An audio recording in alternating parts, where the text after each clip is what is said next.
vous entendrez parler de l'Union africaine. Oui, elle existe. Mais quel est l'effet de l'Union africaine en réalité? L'Union africaine est inutile. Ce sont les mots du président du Burkina Faso, Ibrahim Traoré. La séquence est devenue virale. Le continent est sous le choc. Qu'est-ce qui a poussé l'un des dirigeants les plus audacieux d'Afrique à un tel point de rupture? Découvrons-le. Cela avait commencé comme une simple apparition devant la presse. Mais ce qui s'est déroulé est devenu l'un des moments politiques les plus chargés en émotions que l'Afrique ait connu depuis des années. Dans une vidéo virale, on voit le président Ibrahim Traoré du Burkina Faso s'adresser à des journalistes et responsables lors d'un briefing sécuritaire. Mais, au lieu d'un discours routinier, Traoré a fait ce qu'aucun chef d'État africain n'avait osé faire aussi frontalement devant les caméras. Il a dénoncé l'Union africaine, l'UA en des termes crus et sans filtre. Les caméras tournaient, Traoré fit une longue pause, serra la mâchoire et parla lentement, avec une intensité croissante. Que fait l'Union africaine pour nous? Où sont-ils? Quand notre peuple est massacré? Quand nos villages tombent? Quand notre souveraineté est menacée? Que fait cette union? Rien. Le poids de ce mot, rien n'était insoutenable. La salle est tombée dans un silence glacial. Certains conseillers ont baissé les yeux, d'autres sont restés figés, mais Traoré n'avait pas fini. Il a continué, se penchant vers le micro, sa voix devenant plus personnelle, plus grave. Nous sommes seuls, sur un continent où la plupart des dirigeants restent prudents, voire diplomatiques, notamment envers les institutions panafricaines. Le message de Traoré a résonné comme un séisme politique.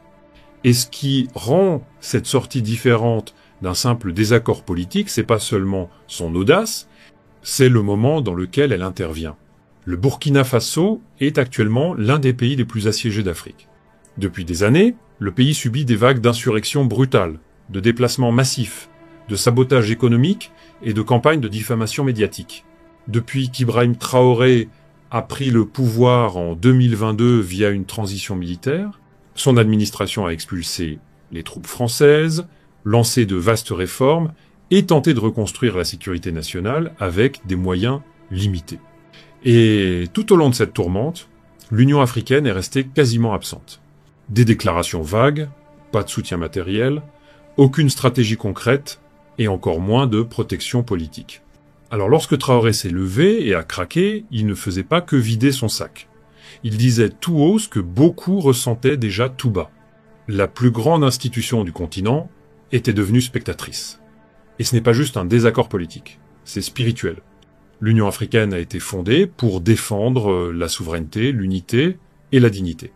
Mais si l'un des leaders les plus résolus du continent, confronté à des menaces de mort, des sanctions et le chaos, se sent totalement abandonné par cette même union, alors que dit cela de la structure elle-même, beaucoup se demandent maintenant, et si Traoré avait raison, et si l'UA était réellement inutile, alors qui défendra le continent? Qui portera le flambeau lorsque les nations africaines résistent à la pression étrangère? Le poids émotionnel de ce discours dépasse aujourd'hui largement les frontières du Burkina Faso. Mais avant d'explorer les fractures profondes que ces mots ont révélées, il faut d'abord comprendre ce que l'Union africaine était censée faire et pourquoi son silence récent est devenu impossible à ignorer. Pour comprendre pourquoi le discours bouleversant d'Ibrahim Traoré a frappé aussi fort, il faut aller au-delà des mots et regarder dans le vide laissé par l'Union africaine. Son éclat n'a pas seulement mis en lumière une relation brisée. Il a révélé une plaie ouverte qui suppure depuis des années à travers le continent. L'Union africaine, dont le siège est à Addis Abeba, en Éthiopie, a été lancée en 2002, succédant à l'Organisation de l'Unité africaine, ou OA. Sa mission était claire: promouvoir la paix, la sécurité, l'unité et un développement dirigé par les Africains eux-mêmes. Elle devait être le bouclier de l'Afrique à un front uni contre l'ingérence néocoloniale, les guerres civiles, l'exploitation et l'instabilité politique. Mais plus de 20 ans après sa création, cette mission n'est plus qu'un slogan creux. La frustration de Traoré n'est que le dernier symptôme d'une crise beaucoup plus profonde. L'UA a systématiquement échoué à agir quand l'Afrique en avait le plus besoin. Prenons les faits. Quand la Libye a sombré dans le chaos en 2011. Ce n'est pas l'UA qui a mené les négociations ou tenté d'arrêter les bombardements de l'OTAN. Les décisions ont été prises par des puissances occidentales et l'institution phare de l'Afrique est restée impuissante. Quand le Soudan est entré en guerre civile en 2023, les tentatives de médiation de l'UA étaient faibles, tardives et ignorées. Quand la RDC a été ravagée par des rébellions violentes et le pillage illégal de ses ressources par des milices soutenues de l'extérieur, l'UA n'a fait guère plus que d'appeler au calme. Crise après crise, l'Union africaine observe depuis les coulisses, publiant des communiqués bien rédigés, pendant que des populations entières saignent, fuient ou meurent de faim. Et pour ceux qui vivent ces réalités, ces déclarations ne sauvent pas des vies, elles les méprisent. Et l'inaction devient encore plus flagrante lorsqu'on la compare à la rapidité avec laquelle l'UA agit pour punir la dissidence interne. Après les coups d'État militaires au Mali, en Guinée, au Burkina Faso et au Niger, l'UA a suspendu ces pays presque immédiatement, les qualifiant de régimes illégitimes, sans jamais proposer une aide concrète pour traiter l'insécurité ou le chaos qui ont conduit à ces coups d'État. Cette hypocrisie n'est pas passée inaperçue. Comment une institution peut-elle prétendre incarner l'unité africaine tout en ignorant la souffrance et en réagissant uniquement quand les intérêts des bailleurs occidentaux sont en jeu? C'est cela que Traoré dénonçait. Une union qui protège les procédures mais pas les peuples. Une autre raison de cette trahison perçue, c'est le financement. Plus de 60% du budget de l'UA provient de partenaires extérieurs, principalement l'Union européenne, les États-Unis et divers organismes onusiens. Et si l'aide étrangère n'est pas mauvaise en soi, elle vient avec des attentes, des lignes rouges et des limites non dites. Le résultat, l'UA ne peut ni parler ni agir librement. Elle marche sur des œufs lorsqu'il s'agit de critiquer la mainmise monétaire de la France en Afrique de l'Ouest ou la présence militaire des États-Unis dans le Sahel, mais agit avec zèle dès qu'un gouvernement africain ose ne pas suivre la ligne imposée. Ce déséquilibre financier agit comme une laisse invisible. L'Union africaine porte les couleurs de l'Afrique, mais beaucoup estiment qu'elle répond à des voix bien au-delà du continent. Et dans ce contexte, les mots de Traoré résonnent moins comme une rébellion et plus comme une vérité. Mais ce n'est pas seulement une question d'argent, c'est aussi une question de déconnexion. Les sommets de l'UA sont remplis de bureaucrates vieillissants, d'agendas aseptisés et de débats protocolaires. Pendant ce temps, sur le terrain, les Africains font face à une guerre du XXIe siècle. Propagande numérique, sabotage économique, insécurité permanente et migration massive. Les défis actuels exigent des réponses audacieuses, rapides, non conventionnelles. Traoré ne demande pas la perfection. Il demande de la présence, du courage, du leadership. Le plus tragique dans tout ça, c'est que l'Union africaine avait été pensée comme cette force. Un pouvoir panafricain capable d'agir sans attendre Washington ou Bruxelles. Mais elle est devenue un spectateur. Une scène de courtoisie sur un continent qui crie à l'aide, et la colère de Traoré, elle n'est pas isolée. On l'entend dans les marchés de Bamako, dans les salles de classe à Niamey, et dans les camps de réfugiés près de Ouagadougou. Le silence de l'UA a laissé un vide, et maintenant de nouveaux leaders, de nouvelles alliances et de nouvelles institutions commencent à le combler. Alors que l'Union africaine reste paralysée par sa bureaucratie, une nouvelle force est née au cœur du Sahel. Elle est jeune, elle est militante, et elle est en train de réécrire les règles du leadership africain en temps réel. L'éclat émotionnel de Traoré envers l'UA n'était pas simplement un cri de désespoir. C'était une ligne tracée dans le sable. Une déclaration, une nouvelle Afrique se lève, et elle ne demande plus la permission. Au centre de cette révolution émergente se trouve l'Alliance des États du Sahel, AES, un bloc formé par le Burkina Faso, le Mali et le Niger. 3 nations qui ont rejeté ouvertement l'autorité de la CEDEAO et de l'UA. Ces pays, dirigés par des gouvernements de transition à dominance militaire, ont fait l'impensable. Ils ont rompu leurs liens avec la France, expulsé les troupes étrangères, suspendu les systèmes monétaires coloniaux et commencé à bâtir de nouvelles formes de souveraineté basées sur le contrôle local et le soutien populaire. Mais ce qui les distingue n'est pas seulement la manière dont ils ont pris le pouvoir, C'est ce qu'il cherche à accomplir. Contrairement au régime militaire du passé, ces leaders ne se contentent ni de s'accrocher au pouvoir, ni de s'enrichir eux-mêmes. Ils poursuivent une libération idéologique. Ils revendiquent une autonomie totale sur la défense, l'économie, l'agriculture et la diplomatie. Ils réorientent leurs ressources nationales. Ils investissent dans la production alimentaire locale. Ils appellent à un panafricanisme qui ne soit pas symbolique, mais matériel et concret. Et c'est là que le choc devient inévitable. Car l'Union africaine, façonnée par les élites post-indépendance, et fortement influencée par les donateurs internationaux, continue de jouer selon les règles du XXe siècle. Elle valorise l'ordre constitutionnel et les transitions démocratiques, même lorsque ces systèmes sont manifestement manipulés ou corrompus par des forces extérieures. Les nouveaux leaders révolutionnaires, eux, disent que l'Afrique n'a pas besoin d'une autre élection. Elle a besoin de se défendre. Elle a besoin de dignité, de survie. Dans cette nouvelle vision, la légitimité ne vient pas des observateurs étrangers, mais du peuple lui-même. Ce n'est pas un hasard si Traoré, malgré les blackouts médiatiques et la suspicion occidentale, jouit d'un soutien massif au sein du Burkina Faso.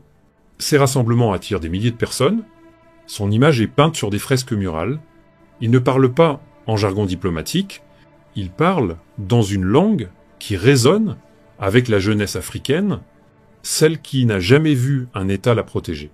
C'est pas de la politique, c'est un basculement générationnel. La nouvelle révolution africaine est portée par des dirigeants dans la trentaine ou la quarantaine, issus de régions longtemps marginalisées ou ignorées. Ils maîtrisent les réseaux sociaux, parlent de manière directe et n'ont aucune gêne à dénoncer la domination étrangère. Ils osent parler du pillage de l'uranium, du chantage économique ou de la militarisation silencieuse du ciel africain, et surtout, ils n'attendent plus l'approbation de l'UA. Cette fracture devient aujourd'hui une crise d'identité continentale. L'Union africaine se voit comme une force de stabilité, gardienne de l'ordre et de la décence institutionnelle, mais que vaut cet ordre lorsque les populations sombrent dans le chaos, quand la stabilité ne profite qu'à quelques-uns au détriment de la majorité, et quand ceux qui défendent véritablement l'Afrique sont traités comme des parias? Ce que Traoré a exposé par sa frustration, c'est que les institutions du passé ne sont plus capables de gérer la réalité africaine d'aujourd'hui.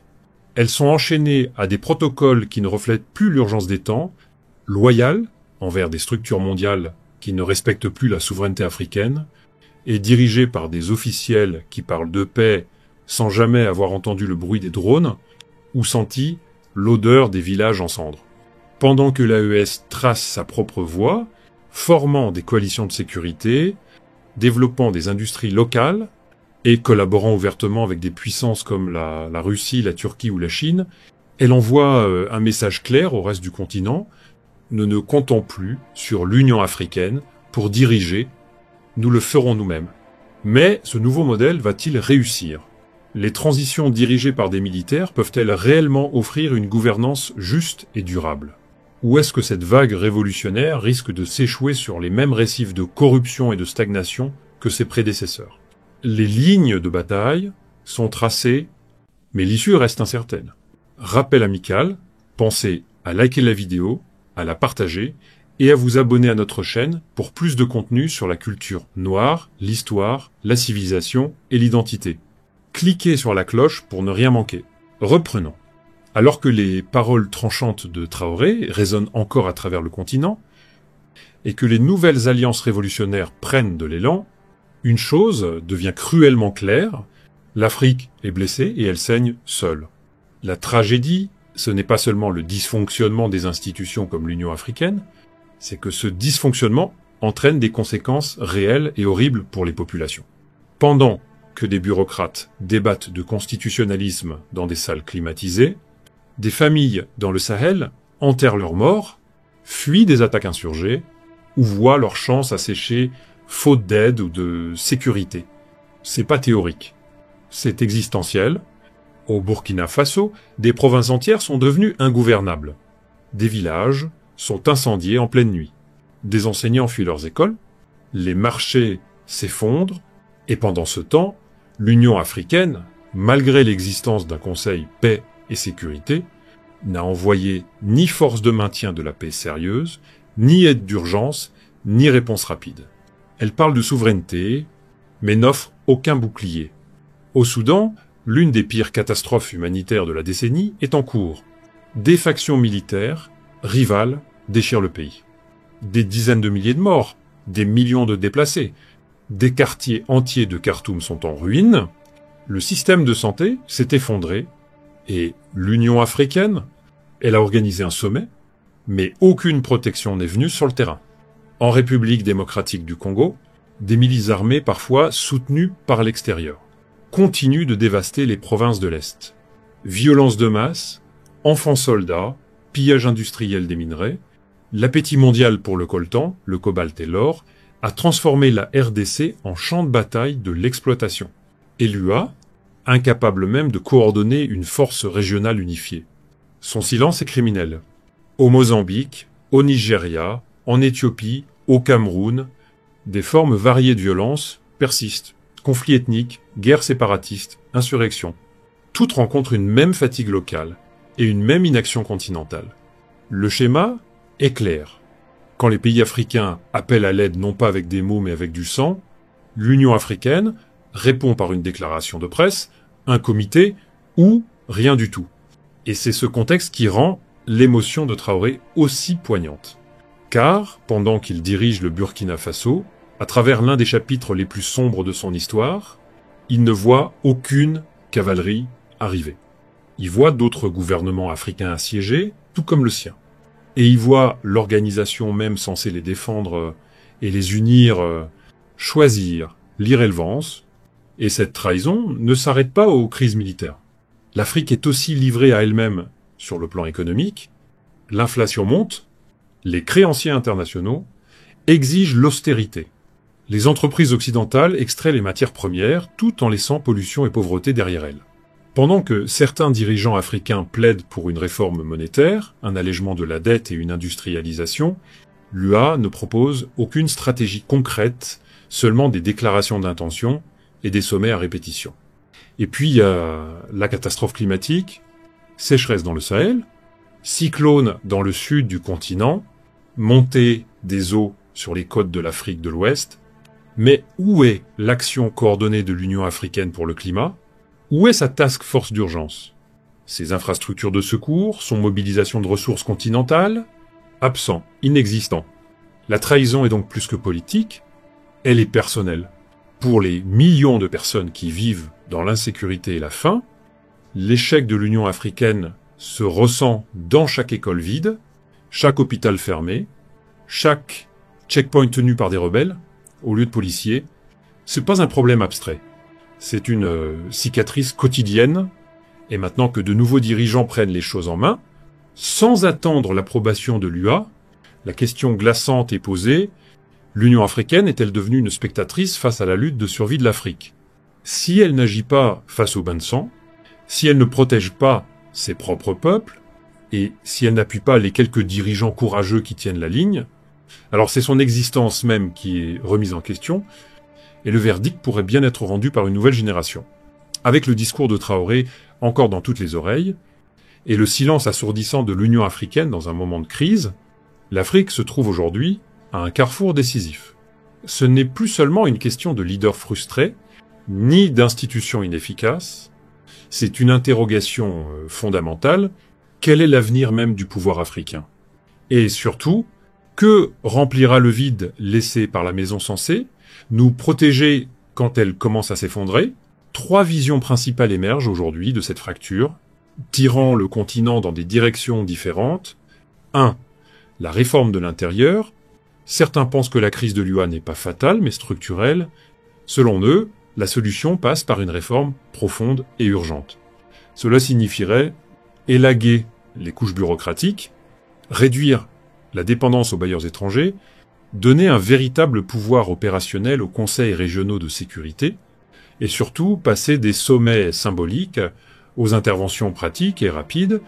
Il faudrait créer une force de réponse d'urgence panafricaine, capable de se déployer en quelques jours et non en quelques années. Il faudrait décentraliser l'autorité pour que des entités locales puissent agir sans attendre l'approbation d'Addis Abeba.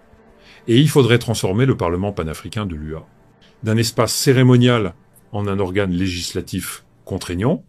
Mais une question persiste, qui, au sein de l'Union africaine, aura le courage ou même la volonté de mener cette transformation? Le même leadership qui a permis cette lente décomposition, est-il vraiment prêt à la réparer? La réforme est idéale, mais est-elle encore réaliste? 2. Le remplacement de l'extérieur. Si la réforme échoue ou reste bloquée, l'Afrique pourrait assister à l'émergence de nouvelles alliances continentales. Et, dans une certaine mesure, c'est déjà en cours. L'Alliance des États du Sahel, AES, formée par le Burkina Faso, le Mali et le Niger, est bien plus qu'un pacte de sécurité. Elle devient le prototype d'une nouvelle structure panafricaine alternative, une structure qui ne rende compte à aucun bailleur étranger, qui résiste à toute ingérence néocoloniale et qui place en priorité la défense, le développement et la dignité de l'Afrique selon ses propres termes. De plus en plus, des penseurs panafricanistes évoquent l'idée d'un Conseil de souveraineté africaine, une entité qui réunirait des gouvernements révolutionnaires, des mouvements populaires, des intellectuels indépendants et des alliés stratégiques comme la Russie, la Chine, la Turquie ou le Brésil. Un tel bloc pourrait coordonner le commerce, l'énergie et la coopération militaire sans passer par les lenteurs de l'UA ni les jugements moraux de la CEDEAO. C'est une vision audacieuse, mais aussi dangereuse, car des structures parallèles, cela peut aussi signifier des légitimités parallèles. Et si plusieurs centres de pouvoir émergent en même temps, le continent pourrait devenir encore plus fragmenté, à moins que cela ne soit guidé avec prudence et vision. 3. La révolution totale. Enfin, il y a la voie radicale, celle que le discours de Traoré semblait suggérer entre les lignes.